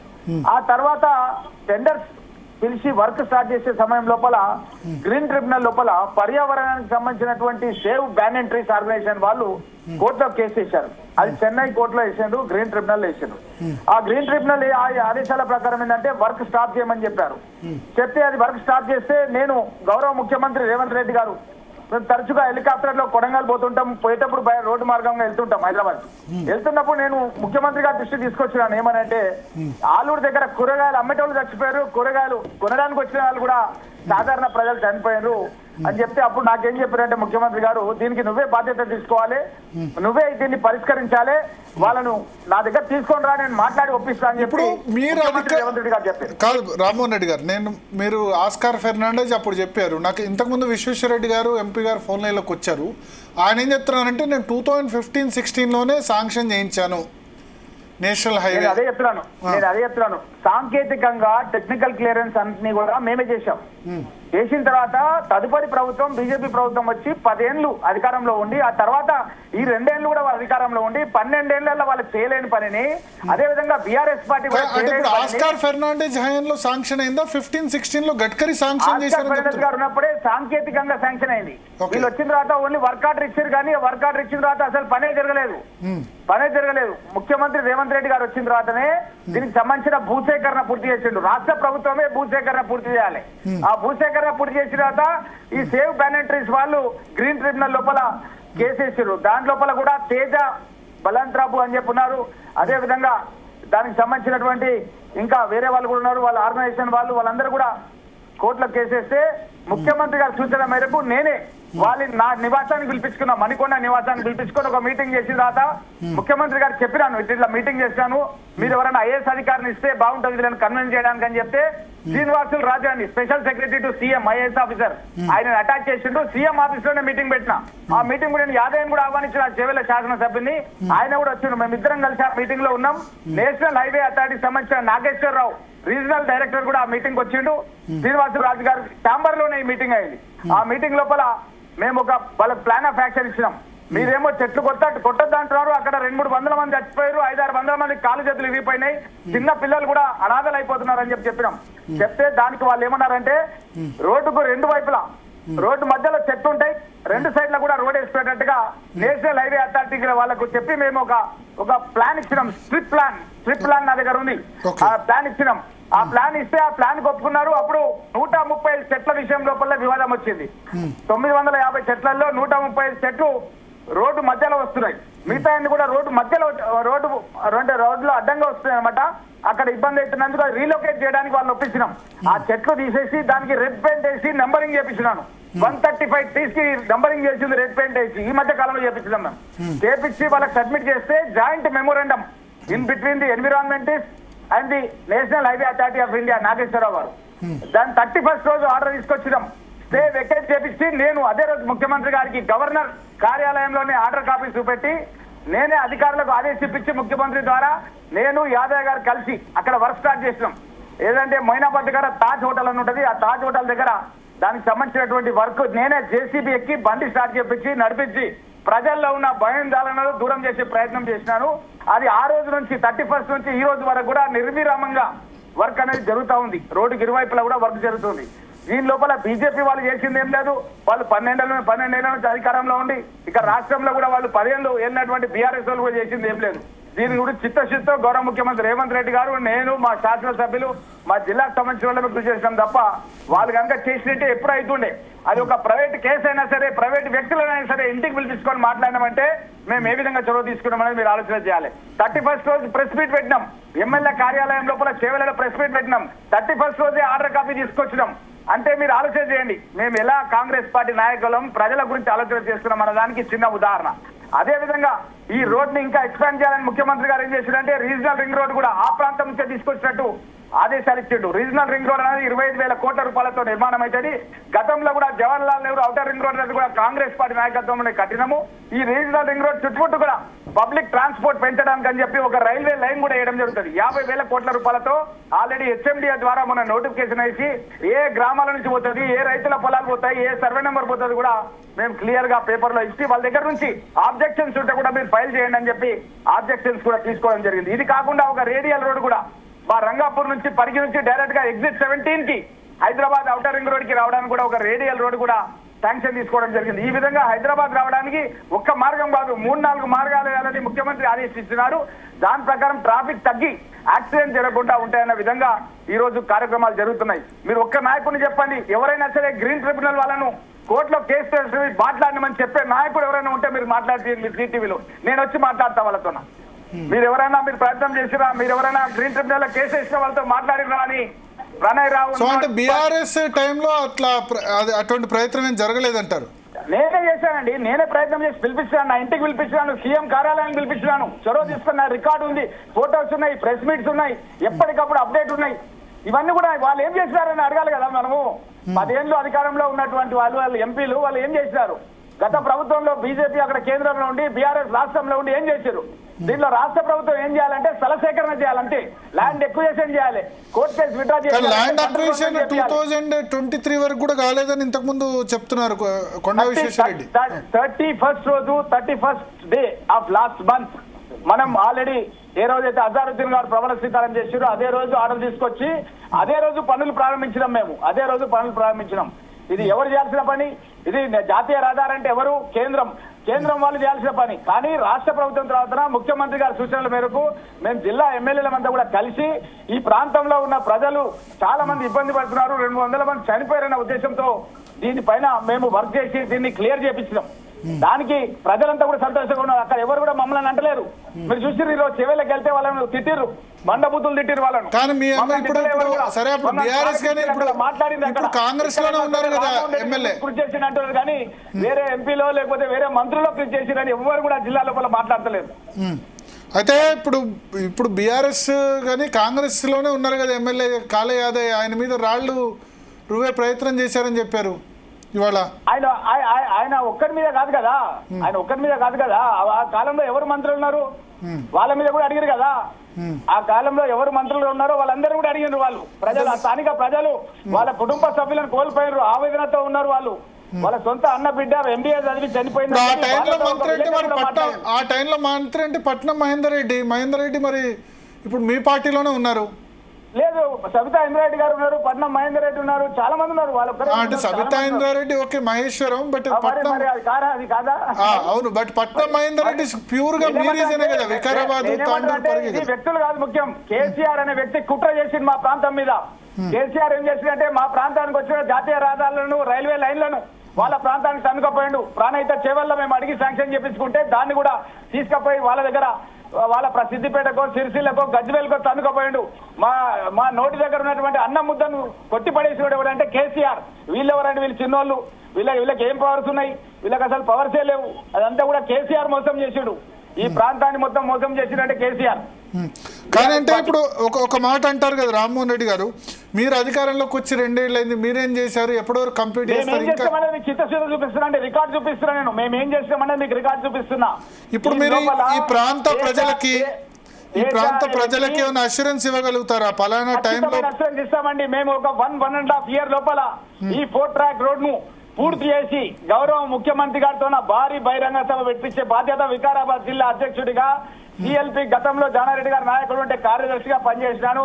2nd time ఎమ్మెల్యేగా ఉన్నాను, సీనియర్ ఎమ్మెల్యేగా ఉన్నాను. కాబట్టి నేను అష్యూరెన్స్ ఇస్తున్నాను, ఈ పని పూర్తి చేసే బాధ్యత నేనే తీసుకుంటాను కూడా గర్వంగా చెప్తున్నా. 1.5 year లోపు 100%, 1.5 year. ఇప్పుడు మీ పార్టీ జాతీయ అధ్యక్షుడు మల్లికార్జున ఖర్గే ట్రావెల్ చేయాలన్నా ఇదే హైవే మీద కదా ఆయన పోవాలంటే? ఎన్నో సార్లు ఖర్గే గారు కూడా ఇదే రూట్ లో పోయిండ్రు. గుల్బర్గా పోవాలంటే కూడా ఇదే రూట్ లో పోవాలి. అందుగురించే మేము మన్నెగూడ నుంచి ఆల్రెడీ పూర్తి చేసినాం. ఇక్కడనే ఇది కోర్టులో వివాదం, గ్రీన్ ట్రిబ్యునల్ వివాదం ఉన్న మూలంగా ఆలస్యమైంది. ఓకే ఓకే సో సార్ ఆలస్యం జరిగిన 1.5 year లో కంప్లీట్ అవుతారు. బట్ ఆలోపు ఈ బ్లాక్ స్పాట్స్ ఎట్లా దాన్ని నివారించే ప్రయత్నం చేస్తాం? మేము ఆల్రెడీ ఆదేశాలు ఇచ్చి నేనే జేసీబీ నడిపించి నేనే వర్క్ స్టార్ట్ చేసి ప్రజలకు ఆ రోజు భరోసా కల్పించిన 31st రోజు మీకు అంత క్లియర్ గా చెప్తున్నా. కాబట్టి ఇది మా సొంత గ్రామంలో మా ఇంటి పక్కనే బషీర్ ఖాన్ అని ఉంటాడు. ఆయన కాలు ఇరిగిపోయింది. ఆయన చూసినప్పుడల్లా నాకు ఇదే గుర్తుకొస్తుంది అన్నమాట. ఇదే రోడ్డు మీద యాక్సిడెంట్ అయిపోయి ఆయన కాలు ఇరిగిపోయింది బషీర్ ఖాన్. మా శివరెడ్డిపల్లి దోమ మండల్ పవి కాన్స్టిట్యున్సీలో మా ఇంటి పక్క ఇల్లు అనమాట. అంటే మా దర్వాజా ప్రకారం ఆయన దర్వాజా ఉంటది. ఇట్లా చాలా మంది చనిపోయారు మా ప్రాంతం లోపల. ఓకే ఓకే సో ధన్యవాదాలు. సో సరే ఇది జరిగింది. ఓకే, ఇవాళటి ఘటన మీకు ఏమనిపిస్తుంది? తప్పెవరిది? టిప్పరా? దీనికి అంతటి కూడా ఏంటంటే పాలకులే కారణం. ఎందుకంటే గత ప్రభుత్వం లోపల 12 ఏళ్ల నుంచి ఉన్నటువంటి బీజేపీ ఇది జాతీయ రహదారి, ఇది మన పంచాయతీరాజ్ రోడ్డు ఆర్ఎన్బి రోడ్డు కాదు. ఇది జాతీయ రహదారి అంటే ఎవరు? నేషనల్ హైవే అథారిటీ అంటే ఎవరు కంట్రోల్ ఉంటది? కేంద్ర ప్రభుత్వ కంట్రోల్ ఉంటది. వాళ్ళ బాధ్యత వాళ్ళే విరమింపజేయాలి కేసులు. వాళ్ళు ఏమంటారంటే రాష్ట్ర ప్రభుత్వం ల్యాండ్ అక్వైర్ చేసి ఇస్తే మేము రోడ్ ఇస్తాం, వాళ్ళు అక్వైర్ చేయట్లేదు. ల్యాండ్ అక్వైర్ చేసిన తర్వాత కోర్టులో వివాదం ఉంటే ఎవరు వీళ్ళతో మాట్లాడిన పాపాన పోలేదండి. నేనే వాళ్ళని నా ఇంటికి పిలిపించుకొని మాట్లాడినా. ఎవరైతే కోర్టులో కేసేసిర్రో ప్రణయ్ రావు జువాది ఆయన నా ఇంటికి పిలిపించుకొని మాట్లాడారు. మీటింగ్ పెట్టినా వాళ్ళు ఏమంటారు? ఇప్పుడు కోర్టులో కేసేసిన వాళ్ళు ఎన్విరాన్మెంట్ యాక్టివిస్టులు వాళ్ళు ఏమని చెప్తారు? వాళ్ళు ఏమంటారంటే మేము పర్యావరణ ప్రేమికులం. మేము ఒక చెట్ల పైన పక్షులు ఉంటాయి, పక్షులు గుడ్లు పెడతాయి. ఆ గుడ్లు పెట్టేదే కాకుండా మనం ఎట్లా జీవిస్తామో మన ఇళ్ళల్లో అవి కూడా చెట్ల మీద జీవిస్తాయి. ఆ చెట్లను మనం నరికేస్తే వాళ్ళు ఎట్లా, ఆ పక్షులు ఎట్లా బతకాలి, మనకు కూడా కారుణ్యం ఉండాలి వాళ్ళ పైన అని వాళ్ళు జాలిగుడ్డతో వాళ్ళు మాట్లాడతారు. అందుగురించే మేము వాళ్ళని ఒప్పించి ఏం చేసామంటే ఆ చెట్లు యథావిధిగా ఉండేటట్టుగా 800 చెట్లు యథావిధిగా ఉండేటట్టుగా ఆ చెట్లకు 2 వైపులా రోడ్లు వచ్చే విధంగా 135 చెట్లు మాత్రమే ట్రాన్స్లోకేట్ చేసే విధంగా వాళ్ళని ఒప్పించి జాయింట్ మెమోరాండం సైన్ చేసి సబ్మిట్ చేసినాం. Joint memorandum in between national highway authority of India and this band entries association. ఇది మేము చేసినాం, ఇది నేను చేసినాను. నా దగ్గర డైలీ స్టార్టింగ్ ఉంది, డైలీ డిస్కషన్ ఉంది. నేషనల్ హైవే అథారిటీకి సంబంధించిన ఏదైతే మన దగ్గర డైరెక్టర్ ఉన్నాడో ఆయన నాగేశ్వరరావు గారితో ప్లస్ వీళ్ళతో ప్రణయ్ రావుతో ఒక్కసారి చెప్పండి ఎవరైనా బీజేపీ నాయకులను, బీఆర్ఎస్ నాయకులను మీరు ఏ పర్యావరణవేత్తలతో మాట్లాడిండ్రు, వాళ్ళ పేరు ఏంటి, ఫోన్ నెంబర్ ఏంటి మీ దగ్గర ఉందా? మీరు అడగండి. వాళ్ళని ఉందేమో, ఎవరితో మాట్లాడిరేమో, వాళ్ళ ఇంటికి వచ్చి మాట్లాడిందేమో, వీళ్ళు ఎక్కడికైనా పోయి మాట్లాడిరేమో అడగండి. నేను సీఎం కార్యాలయంలోనే మీటింగ్ పెట్టిన. శ్రీనివాసులు రాజు స్పెషల్ సెక్రటరీ టు సీఎం ఆయన ఛాంబర్ లోనే మీటింగ్ పెట్టి ఇప్పుడు సీఎం కాన్స్టిట్యున్సీ పోవాలన్నా ఇదే హైవే, కొడంగల్ పోవాలన్నా ఇదే హైవే. అదేనండి హైవే, ఇది ఓకే, దాని గురించి కాదు సబ్జెక్టు. దీనికి కారణం ఎవరు? 12 ఏళ్ల నుంచి అధికారంలో ఉన్న బీజేపీ కేంద్ర ప్రభుత్వ సంస్థ. ఇది national highway authority of India అనేది జాతీయ సెంట్రల్ గవర్నమెంట్ కింద ఉంటది. వాళ్ళు చేయాల్సిన పని మేము చేసినాం ప్రజల గురించి, మా ప్రజల గురించి, మా పరిగి, మా వికారాబాద్, మా చేవెళ్ళ, మా తాండూరు, మా ప్రజల గురించి చేసినాం. మేము వాళ్ళ గురించి చేయలేదు. అట్లా. Okay okay okay thank you Rammohan Reddy గారు. సో మనం చూస్తున్నామంటే అధికారంలో వాళ్ళు ఉన్నారు, వీళ్ళు ఉన్నారు, ఇట్లా బ్లేమ్ గేమ్ జరుగుతుంది. బట్ నాకు ఒకటి మాత్రం కనిపిస్తుంది, ఆ హైవేలో 2-3 సార్లు ట్రావెల్ చేసిన వ్యక్తిగా చాలా కష్టం. వంకర టింకర ఉంటూ 2 lane 4 lane ఉంటేనే కష్టం కదా. సో 2 laneలో ఎంత ట్రాఫిక్ అది అసలు. వికారాబాదు, పరిగి, తాండూరు, చేవెళ్ళ రోజు వేలాది మంది జనం వస్తారు. ఎందుకంటే ఆ వికారాబాదు, పరిగి, తాండూరు, చేవెళ్ళలో వాళ్ళ ఎడ్యుకేషన్ కోసం పిల్లలంతా కూడా ప్రతిరోజు ట్రావెల్ చేస్తారు. ఉద్యోగులు, ప్రభుత్వ ఉద్యోగులు ఇటు అటు వెళ్ళే వాళ్ళు ట్రావెల్ చేస్తారు. చిన్న పని అయినా వాళ్ళు అక్కడ పెద్ద సిటీ లేదు, హైదరాబాద్కి వచ్చి కొనుక్కుంటారు కదా. సో అంత పెద్దదానికి 2 lane ఉండడం చాలా ఆశ్చర్యం. ఇంకా మనం అసలు 1950-60లో ఉన్నామా? ముఖ్యమంత్రి నియోజకవర్గం ఇప్పుడు రేవంత్ రెడ్డి నియోజకవర్గం పోవాలన్నా అట్లే పోవాలి. కాంగ్రెస్ పార్టీ అధ్యక్షుడు మల్లికార్జున ఖర్గే గుల్బర్గా వెళ్ళాలన్నా అక్కడి నుంచే వెళ్ళాలా? అంటే రంగారెడ్డి జిల్లా ఒక మాట అన్నారు, రియల్ ఎస్టేట్ అసలు రంగారెడ్డి జిల్లా వల్లనే తెలంగాణకి ఇంత ఆదాయం. దేశంలో అత్యధిక తలసరి ఆదాయం కలిగిన జిల్లా ఉమ్మడి రంగారెడ్డి జిల్లా. ఈ చేవెళ్ళ, పరిగి, తాండూరు, వికారాబాద్లో రియల్ ఎస్టేట్ వల్లనే రాష్ట్ర ఖజానానికి ఇంత ఆదాయం వస్తుంది. కానీ అక్కడ ఖర్చు ఎక్కడెక్కడో పెడుతున్నారు, కానీ ఉమ్మడి రంగారెడ్డి జిల్లాకు పెట్టాలి కదా. రంగారెడ్డి అంటే మనం ఈ నానక్రామ్ కూడా, గచ్చిబౌలి ఇక్కడ పెడుతున్నాం. ఉమ్మడి రంగారెడ్డి జిల్లాలో వికారాబాద్ జిల్లాకు ఆ ప్రాంతం ఎలిజిబుల్ కదా. సరే మిగతా చోట్ల ఎక్కడ వచ్చిన డబ్బు అక్కడే ఖర్చు పెట్టాలని కాదు, కానీ మినిమం 2 లైన్ ఉండడం మాత్రం క్షమించడానికి అర్హం కాదు. దానికి కారణం ఎవరైనా సరే బీజేపీ, కాంగ్రెస్, బీఆర్ఎస్ ఇట్లా బ్లేమ్ గేమ్ అయితే నడుస్తూ ఉంటుంది రానా. బట్ అల్టిమేట్గా సఫర్ అవుతుంది ఎవరు ఒకటి. రెండోది పర్యావరణవేత్తలు కూడా ఒకసారి ఆలోచించాలి. పర్యావరణవేత్తలు కూడా ఆలోచించాలి. ఎస్, చెట్లు ముఖ్యం, చెట్లతో పాటు మనిషితో పాటు అన్ని ప్రాణులు కూడా బతకాలి. కానీ ఏమంటారు, థియరీ ఉంది, సర్వైవల్ ఆఫ్ ది ఫిట్టెస్ట్. ఫిట్గా అందరికంటే ఫిట్గా ఉన్న వాళ్ళే భూమి మీద బతుకుతారండి. సర్వైవల్ ఆఫ్ ది ఫిట్టెస్ట్, అంతే కదా. మనిషి తను బతకడం కోసం ఎన్నో జంతువుల్ని చంపుతున్నాడు. అది మేకలైనా కోళ్ళైనా అంతే కదా, ఏ జంతువు అయినా, చీమలైనా పక్షులైనా. Survival of the fittest theory. పులి వచ్చి జింకను తింటేనే కదా దానికి ఆహారం. శాకాహార జంతువులు మాత్రమే పులి తింటుంది. So survival of the fittest theory. అట్లానే మనిషి మనుగడ కోసం కుక్కల్ని లేదా వేరే జంతువుల్ని వాటన్ని చంపాలని కాదు. బట్ ఇక్కడ ఏంటంటే డెవలప్మెంట్ ప్రాసెస్లో కంపల్సరీ కొన్ని హైవేస్, ఏదైనా ఇండస్ట్రీ వచ్చిందనుకోండి, చెట్లను కొట్టేసి ఇండస్ట్రీ అంటే కాదు, ఇది అత్యవసరం. రోడ్డు రవాణా సౌకర్యం అన్నది చాలా ఇంపార్టెంట్. ట్రాన్స్ప్లాంట్ సంబంధించి అయినా లేకపోతే మిగతా వాటికైనా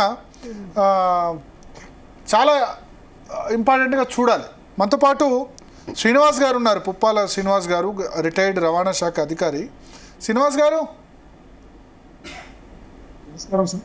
నమస్కారం. సో ఏంటి మీ రీడింగ్ ఈ దీనికి సంబంధించి, ఈ ప్రమాదానికి సంబంధించి? దీనిలో ప్రైవేట్ ట్రావెల్ కాదు, ఆర్టీసీ కూడా ఇన్వాల్వ్ అయింది. ఆర్టీసీ ప్రజా రవాణా కూడా ఇన్వాల్వ్ అయింది. నాకు తెలిసి కొండగట్టు తర్వాత ఇన్సిడెంట్ తర్వాత ఆర్టీసీ ఇన్వాల్వ్ అయిన అతిపెద్ద క్యాజువాలిటీస్, ఇంత పెద్ద సంఖ్యలో చనిపోవడం ఇదే అనుకుంటున్నాను నేను. అయితే మనకు అంటే ముఖ్యంగా ఇలాంటి ప్రమాదాలు అంటే ఆర్టీసీ బస్ కాకుండా మనకు 2010లో సేమ్ టిప్పర్ అండ్ ఒక మ్యారేజ్ పార్టీ లక్షట్పేట దగ్గర జరిగి 40 మంది చనిపోయారు. అట్లే దగ్గర 2016 అది అంటే టిప్పర్ను ఒక goods vehicle Eicher marriage party వెళ్తుంది. ఎప్పుడు అది 2010 లక్షట్పేట దగ్గర. Okay okay. So Kondagattu accident తర్వాత ఇదే పెద్దది కదా? ఇదే పెద్దది. అంటే అప్పుడు 40 మంది చనిపోయారు అందులో 2010లో. అది నేను కొండగట్టు తర్వాత, కొండగట్టు 2018 కదా? ఎస్, కొండగట్టు 2018. దాని తర్వాత మళ్ళీ సేమ్ అంటే టిప్పరు పడి కంకర పడడం 2016లో ఒకటి మనకు బైన్సా దగ్గర ఆటో ప్రమాదం జరిగింది. అక్కడ కూడా టిప్పర్లోకి వెళ్ళి అంతా మెటీరియల్ అంతా ఆటో వాళ్ళ మీద పడి దాదాపు 14 మంది ఎంతో చనిపోయారు ఒకటే ఆటోలో. ఇలాంటి అంటే ఇందులో ముఖ్యంగా ఏంటంటే ఫస్ట్ మనం ప్రమాదం జరగడానికి కారణాలు ఏందని విశ్లేషిస్తే హ్యూమన్ సైడ్ కొన్ని కారణాలు ఉంటాయి. అంటే డ్రైవర్ తీసుకోవాల్సిన జాగ్రత్తలు తీసుకోకపోవడం వల్ల, డ్రైవర్ జాగ్రత్తలు తీసుకున్న కొన్ని సందర్భాలలో అంటే రోడ్ కండిషన్ బాగలేకనో లేక వెహికల్ కండిషన్ బాగలేకనో జరిగే ప్రమాదాలు ఉంటాయి. అంటే రోడ్ కండిషన్లో ఏంటంటే ఆ ప్రస్తుత పరిస్థితుల్లో, అక్కడ ఉన్న పరిస్థితులలో మరి రోడ్ జామెట్రీ బాగుందా లేదా, రోడ్ సర్ఫేస్ బాగుందా లేదా, స్పీడ్ లిమిట్స్ మరి పోస్ట్ చేసి ఉన్నాయా లేదా. స్పీడ్ లిమిట్స్ అనేది చాలా ఇంపార్టెంట్. ఎందుకంటే ఆ స్పీడ్ వల్ల మనకు గ్రావిటీ ఆఫ్ యాక్సిడెంట్ తగ్గుతుంది. అంటే చనిపోయే వాళ్ళ ఇప్పుడు సపోజ్ ఇదే యాక్సిడెంట్ తీసుకున్నాం అనుకోండి, మనకు స్పీడ్ తక్కువ ఉన్నట్టయితే టిప్పర్ కానీ అది కానీ టిప్పరు పల్టీ కొట్టి అంటే కంకర వాళ్ళ మీద పడకపోయేది ఉండే, అంటే తక్కువ మంది చనిపోయడానికి ఆస్కారం ఉంటుంది. అలాగే టిప్పర్ ఓవర్లోడ్ ఉంది, ఇక్కడ మన ప్యాసింజర్ కూడా ఓవర్లోడ్ ఉంది. దానివల్ల ఏమైందంటే గ్రావిటీ పెరిగింది, అంటే చనిపోయే వాళ్ళ సంఖ్య మనకు పెరిగింది. ఇవన్నీ కూడా అంటే ఓవర్లోడ్ అన్నది దేనికైనా డేంజర్. ఓవర్లోడ్ ఓవర్ స్పీడ్ రెండు కారణాలు అయితే అంటే ఓవర్ స్పీడ్ ఓకే, ఓవర్లోడ్ కూడా కారణం. అంటే ప్రయాణికులు ఎక్కువ ఉన్న ప్రాబ్లం అయినా ఆర్టీసీ బస్సులో బస్సు కంట్రోల్ తప్పుతుంది కదా అప్పుడప్పుడు. ఓకే, ఓవర్లోడ్ అనేది ప్రమాదానికి కారణమే. ఓవర్లోడ్ ఎప్పుడైతే నెంబర్ ఆఫ్ ప్యాసింజర్స్ పెరిగినా, గూడ్స్ పెరిగినా కూడా ఆ బండి సామర్థ్యం కంటే ఎక్కువ ఉంటున్నారు అన్నట్టు. ఇప్పుడు కొండగట్టు యాక్సిడెంట్ చూసినట్టయితే కొండగట్టుది మనకు దిగుతున్నది, అది బస్సు దిగుతున్నప్పుడు చిన్న జరుకు వల్ల డ్రైవర్ మీదనే కొంతమంది ప్యాసింజర్ పడడం జరిగింది. దాంతో పూర్తి అదుపు తప్పింది. అంటే గ్రావిటీ పెరిగింది అక్కడ. డ్రైవరు తక్కువ మంది ఉండి ఆయన మీద పడకుంటే కంట్రోల్ చేసి కొద్దిగా అంటే దాన్ని అవాయిడ్ చేసే ఆస్కారం ఉండేది. అవాయిడ్ చేయకుండా డ్రైవర్ కూడా అదుపు తప్పేసి మొత్తం అది లోయలో పడిపోయి ఎక్కువ మృతులు జరగడం జరిగింది.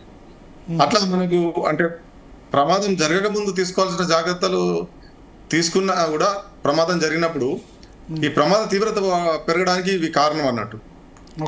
అయితే మనం ఇంకొక ఇప్పుడు ప్రమాదం కారణాలు ఏందని విశ్లేషించడానికి ప్రయత్నం చేయడానికి మనం అక్కడ పరిస్థితులలో సైంటిఫిక్ ఇన్వెస్టిగేషన్ చేస్తే గానీ మనకు ప్రమాద కారణం తెలియదు. ఇప్పుడు అన్ని ఊహాగానాలు అక్కడ ఉన్న వాళ్ళు చెప్పడం కూడా అంటే వాళ్ళు సరిగా చూసిరో లేదో అక్కడ జరిగిన అంటే మనకు ఆ ఫస్ట్ 10 minutes 5-10 minutes మనకు ఎవిడెన్సెస్ దొరుకుతాయి ఆ రోడ్డు మీద. ఆ ఎవిడెన్సెస్ కలెక్ట్ చేసినట్లయితే టిప్పర్ ఉండే, బస్ ఎంత స్పీడ్ లో ఉండే, టిప్పర్ ఎక్కడ బ్రేక్ చేసిండు, బస్ ఎక్కడ బ్రేక్ చేసిండు, అవన్నీ కూడా మనకు తెలిసి మనం ఎవరి తప్పు అనేది కరెక్ట్ గా మనం విశ్లేషించగలుగుతాం. కానీ ఇప్పుడు మనకంటే ఐరాడ్ కానీ ఈడార్ కానీ అంటే ఏదైతే మనకు డేటా యాక్సిడెంట్ రికార్డ్ చేయడానికి ఉన్నదో అందులో అన్ని పొందుపరిచారు. కానీ మనం కొన్ని ఫీల్డ్లు సైంటిఫిక్ ఇన్వెస్టిగేషన్ లేదు కాబట్టి కొన్ని ఫీల్డ్ ఫిల్అప్ చేయలేకపోతున్నాం. మన స్టాటిస్టిక్స్ కూడా రాంగ్ వెళ్తున్నాయి. అలాగే మనం కంకర, సిమెంటు, మట్టి తీసుకున్నట్టయితే మనం ఇంతకుముందు కూడా ఒక సెలబ్రిటీ ప్రమాదం మనకు తెలుసు హైటెక్ సిటీలో జరిగింది. బికాస్ ఆఫ్ అంటే అక్కడ అక్యుములేట్ అయిన మట్టి వల్ల వెహికల్ స్కిడ్ అయ్యి ప్రమాదం జరిగింది. ఇలాగనే చాలా సందర్భాలలో మనకు అంటే చిన్న అంటే ఒకరు ఇద్దరు చనిపోవడం వల్ల దాన్ని అంత కాన్సన్ట్రేట్ చేయలేకపోతున్నాం. కాబట్టి మనకు ఈ మట్టి, కంకర, ఇసుక పడి జరిగే ప్రమాదాలను మనం గుర్తించలేకపోతున్నాం. చాలా జాగ్రత్తలు తీసుకోవాల్సిన అవసరం ఉంది. సిటీ సరౌండింగ్ లో అయితే ఎక్కడైతే కన్స్ట్రక్షన్ జరుగుతున్నదో అక్కడ ఈ కంకర, ఇసుక, మట్టి రోడ్ల పైన ఎక్కడ దొరికితే అక్కడ పడి ఉంటుంది. ఇవన్నీ కూడా మనం జాగ్రత్తలు తీసుకోవాలి. అంటే నా విజ్ఞప్తి ఏంటంటే ఎన్ఫోర్స్మెంట్ అథారిటీస్ కంటే ముందు ఎక్కడైతే ఆ ప్రాబ్లం ఆరిజినేట్ అవుతుందో వాళ్ళు తగిన జాగ్రత్తలు తీసుకునేటట్లు మనం ప్లాన్ చేయాలి. ఎందుకంటే ఎన్ఫోర్స్మెంట్ అథారిటీ ప్రతి ఒక్క కార్నర్ లో వెళ్ళలేదు. ఎప్పుడో ఒకసారి వెళ్ళి 2 కేసులు రాసేస్తారు. దాంతో మనకు డిటరెన్స్ రాదు. దానికి ఓన్లీ ఎన్ఫోర్స్మెంట్ అంటే ట్రాన్స్పోర్ట్, పోలీస్ డిపార్ట్మెంటే కాకుండా సివిల్ సొసైటీస్ కూడా అంటే మున్సిపాలిటీ వాళ్ళు కూడా రోడ్లు ఖరాబ్ అయిన రోడ్ల మీద మట్టి పడ్డప్పుడు ఎవరైతే వాళ్ళనైతే మట్టి పడుతుందో వాళ్ళపైన కూడా చర్యలు తీసుకోవాల్సిన అవసరం ఉంది.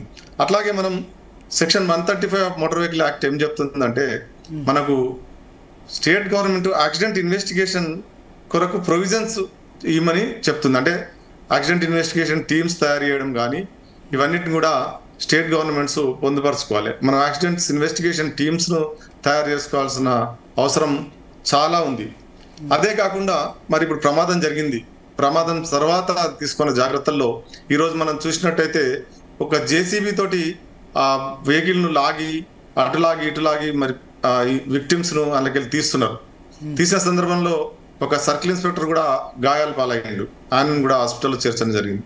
అలాంటిది కాకుండా ఎక్విప్మెంట్ అంటే కట్టర్స్, ఎక్స్పాండర్స్ ఇవన్నీ కూడా ఉండుంటే మనకు ఇలాంటి పరిస్థితి రాదు. ఇది ఒక జేసీబీని ఉపయోగించి మరి జేసీబీని ఉపయోగించడం వల్ల చాలా మనకు ఇంకా విక్టిమ్స్ ఇంకా గాయపరిచే సందర్భాలు కూడా ఉంటాయి. అందుకని ఏదైతే కట్టర్స్ కానీ ఎక్స్పాండర్స్ కానీ ఉంటే సైంటిఫిక్ గా దాన్ని మెల్లగా కట్ చేసి లేదంటే దాన్ని ఎక్స్పాండ్ చేసి వాళ్ళను ఆ ప్రమాదాల నుంచి రక్షించవచ్చు. అంటే ఓన్లీ ఎక్విప్మెంట్ ప్రొవైడ్ చేయడమే కాకుండా ఆ ఎక్విప్మెంట్ యూజ్ చేయడానికి ఆ స్టాఫ్ కూడా మనం ట్రైనింగ్ కూడా ఇప్పించాలి. ఇప్పించినప్పుడే మనం ఆ ప్రమాదం తర్వాత వాళ్ళను ఇమీడియట్ గా అందులోకెళ్ళి తీసి మరి ఆ గోల్డెన్ అవర్ ట్రీట్మెంట్ ఇవ్వడానికి మనకు ఈజీగా ఉంటుంది. ఇవన్నీ కూడా అంటే మనకు ఒక రోడ్ సేఫ్టీ అనేది ఓన్లీ మనం ప్రమాదం జరిగినప్పుడు ఇప్పుడు ఈ ప్రమాదంలో జరిగిన సంఘటనలు చూసి ఇక్కడ ఉన్న విశ్లేషించి అవి కాకుండా మనం ఒక కాన్ఫరెన్స్ రోడ్ సేఫ్టీ ప్లాన్ ఒక స్ట్రాటజీ తయారు చేసుకున్నట్టయితే కాన్ఫరెన్స్ అంటే అన్ని డిపార్ట్మెంట్లు ఇన్వాల్వ్ అయి ఉండాలి. ఇందులో ఓన్లీ రోడ్డు ఇంజనీరింగ్, పోలీసు, ట్రాన్స్పోర్టే కాకుండా ఎడ్యుకేషన్ అవేర్నెస్, అట్లే మెడికల్ అంటే ఎమర్జెన్సీ, తర్వాత ట్రామా సెంటర్స్ ఇవన్నీ కూడా మనం కాన్ఫరెన్స్ రోడ్ సేఫ్టీ ప్లాన్ చేసుకున్నట్టయితే ఎప్పటికప్పుడు అంటే ఇది ఏంటంటే ఫ్రాక్షన్ ఆఫ్ సెకండ్ లో జరిగే సంఘటన మనం ప్రజలను ఎప్పుడు కూడా అప్రమత్తపరచాలి. ఎప్పుడు కూడా వాళ్ళ మైండ్ లో ఒక సేఫ్టీ అనే భావన ఉండేటట్లు మనం అవేర్నెస్ క్రియేట్ చేయాల్సిన అవసరం చాలా ఉన్నది. ఎందుకంటే మనం వెళ్తూ ఒక ఫ్రాక్షన్ ఆఫ్ సెకండ్ లో ఆ డ్రైవర్ తీసుకున్న డిసిషన్ మీద ఆధారపడి ఉంటుంది కాబట్టి ఆ డ్రైవర్ కానీ ఆ రోడ్ యూజర్ కానీ ఎప్పుడు సేఫ్టీ పట్ల అవగాహన అలాగే అలర్ట్ గా ఉండేటట్లు మనం ఇది ప్రణాళికలు రూపొందించి వాళ్ళని అలర్ట్ చేస్తూ మరి రోడ్డు ప్రమాదాలను మనం తగ్గించడానికి ఆస్కారం ఉంటుంది. అంటే శ్రీనివాస్ గారు, ఈ బస్సు ప్రమాదం నుంచి బయటపడ్డ ఒక పర్సన్ క్లియర్ గా మాట్లాడాడు, నేను చూశాను. అంటే చాలా స్పీడ్గా వెళ్తుంది బస్సు, అతనికి చాలా భయం వేసిందంట, ఇంకా దిగిపోదాం అనుకున్నాడంట. అంటే అతను భయపడ్డాడు ఆ స్పీడ్కి. మరి ఆర్టీసీ డ్రైవర్స్కి ఒక స్పీడ్ లిమిట్ పెట్టే ఏమైనా ప్లాన్ చేయొచ్చు కదా? మొన్న ప్రైవేట్ బస్సు అనుకున్నాం, స్పీడ్ లిమిట్ ఉంటుందండి. ఆర్టీసీ బస్సులు 80 km/h కంటే ఎక్కువ వెళ్ళాయి. 80 km మాక్సిమం స్పీడ్ వాటిది, చట్ట ప్రకారం కూడా 80. ఓకే, కానీ అతను చాలా భయపడ్డాడని క్లియర్ గా చెప్పాడు. ఇంకా దిగిపోదాం అనుకున్నాడంట ఆయన, అంతలోపే యాక్సిడెంట్ అయింది. అందులో 70 మంది ఉన్నారు కాబట్టి మరి డోర్ దగ్గర ఉన్నాడో ఎక్కడ ఉన్నాడో దాన్ని బట్టి కూడా ఆయన ఫీలింగ్ ఉంటుంది. అంటే లోపల ఉన్న వాళ్ళకంటే లోపల ఉన్న వాళ్ళు కొద్దిగా భద్రంగా ఫీల్ అవుతారు, డోర్ దగ్గర ఉన్న వాళ్ళు కొద్దిగా ఆయన ఉండే పొజిషన్ బట్టి కూడా ఆయన ఫీలింగ్ ఉండి ఉంటుంది. అందుకని మనం అంటే ఇదే ఇన్వెస్టిగేషన్ లో మనం అందరి ఒపీనియన్స్ తీసుకున్న తర్వాత, అంటే ఆయన ఎక్కడున్నాడు, ఏ ప్లేస్ లో ఉన్నాడు, దాన్ని బట్టి ఆయన ఇప్పుడు సపోజ్ ఇంకొక ఆయన చెప్తున్నాడు టిప్పర్ బాగా స్పీడ్ వచ్చింది, ఏదో తప్పించేయడానికి వెళ్ళి దానికి వెళ్ళి గుద్దిండని. ఆ టైంలో ఆయన చెప్పినప్పుడు ఆయన ఎక్కడుండే, ఆ పొజిషన్ బట్టి ఆయన చూడగలిగిందా లేదా అనేది మన ఇన్వెస్టిగేషన్ ఆఫీసరు దాని అంటే ఇప్పుడు రూల్ ఏం లేదా? ఇప్పుడు ట్రాన్స్పోర్ట్ డిపార్ట్మెంట్ మీరు పనిచేశారు, ఓవర్లోడ్ ఎక్కించుకోవద్దు, మరి ఆర్టీసీకి ఏం రూల్ లేదా? ఆర్టీసీ కూడా ఓవర్లోడ్ చేయొద్దు కదా? ఉంది ప్రతి వెహికల్ కూడా. ఆర్టీసీలో ఎంతమంది ఎక్కచ్చు? మాక్సిమం సిట్టింగ్ కెపాసిటీ 50 వరకు ఉంటుంది, 50+1 డ్రైవర్. దానికంటే ఎక్కువ ఎక్కితే ట్రాన్స్పోర్ట్ డిపార్ట్మెంట్ ఫైన్ వేయొచ్చా ఆర్టీసీ కూడా? మరి ఎందుకు వేయట్లేదు? అంటే కొన్ని సందర్భాల్లో వేస్తారు, కాకపోతే ఇప్పుడు ప్రైవేట్ ట్రావెల్స్ అయితే ఖచ్చితంగా వేస్తారు కనబడితే, అంతేనా? ఆర్టీసీ ప్రభుత్వ ట్రావెల్ కాబట్టి చూసి చూడనట్టు అనుకుంటారు. అట్లా ఏం లేదు, కేసులు రాసిన సందర్భాలు కూడా ఉన్నాయి. ఒక్కొక్కసారి అంటే దాదాపు అంటే ఒక డిపోలో 4-5 లక్షల వర్త్ కేసులు కూడా రాసినవి ఉన్నాయి. అట్లా ఎంత ఫైన్ వేయాలి? ఓవర్లోడ్ అయితే ఎంత ఫైన్ వేస్తారు? పర్ పర్సన్ 200 రూపీస్ ఉంటుంది అంతే. Overload per person 200 rupees. 200 rupees అంటే 50 మంది ఉండాల్సింది ఇప్పుడు 70 మంది ఉన్నారు అనుకోండి, 20 మందికి పర్ పర్సన్ 200 రూపీస్ చొప్పున ఓవర్లోడ్ ఫీజు ఉంటుంది. సో ఆర్టీసీ కూడా ఎగ్జామ్షన్ ఏం లేదు, పర్మిట్ దాటి ఎక్కించకూడదు. ఎవరికి కూడా ఎగ్జామ్షన్ లేదు. కానీ మరి ఇప్పుడు మహిళలకు ఫ్రీ అని పెట్టిన తర్వాత ప్రతిదీ ఓవర్లోడే అయిపోతుంది. మరి కొండగట్టు ప్రమాదం చూసాం, మొత్తం ఓవర్లోడ్ వల్లే జరిగింది కదా. అంటే ప్రమాదం జరగడానికి కారణం ఓవర్లోడ్ లో కొంత భాగమే, ప్రమాదం తీవ్రతను పెంచడానికి ఓవర్లోడ్ బాగా ఉంటది అన్నట్టు. ప్రమాదం జరగడానికి మెయిన్ 80 to 90% డ్రైవర్ కారకుడే ఉంటాడు. అంటే ఇక్కడ మనం చెప్పదలుచుకుంది ఏంటంటే రోడ్ కండిషన్స్ ను బట్టి డ్రైవర్ నడపాల్సిన బాధ్యత డ్రైవర్ పైన ఉంది. రోడ్ పైన ఇప్పుడు నిమ్మన్నటి ఏది యాక్సిడెంట్ తీసుకుందాం, ఏది మన ప్యాసింజర్ వెహికల్ కర్నూలులో జరిగింది. అందులో రోడ్ పైన మనకు ఎప్పుడు ఏమొస్తుందో తెలియదు, కానీ ఆ రోడ్ పైన మోటార్ సైకిల్ ఉన్నప్పుడు చూసి నడపాల్సిన బాధ్యత డ్రైవర్ ఏది మనం లాస్ట్ టైం చెప్పుకున్నట్టు డ్రైవర్ కరెక్ట్ టైంలో రియాక్ట్ అయ్యి మరి యాక్ట్ అయినప్పుడు ఆ వెహికల్ దాన్ని మోటార్ సైకిల్ గుద్దకుండా ఆపగలిగేవాడు. అలాగే మనం చాలా అంటే చెప్పుకుంటున్నాం 19 వెహికల్స్ పాస్ అయినాయని చాలా మనం న్యూస్ కూడా విన్నాం. 19 డ్రైవర్స్ సేఫ్ గా దాన్ని నెగోషియేట్ చేసి వెళ్ళిపోయినారు. కానీ అన్ఫార్చునేట్లీ ఈ పెద్ద వెహికల్ కింద అది పడే వరకు మనకి ఇంత పెద్ద ప్రమాదం జరిగింది. అట్లా ప్రమాదం జరగడానికి ఏంటంటే మెయిన్ డ్రైవరు అలర్ట్ గా ఉంటే ప్రమాదాన్ని నివారించవచ్చు. అందుకే మనం కాన్సన్ట్రేషన్ అంతా డ్రైవర్ మీద చేయాల్సిన బాధ్యత బాగుంది.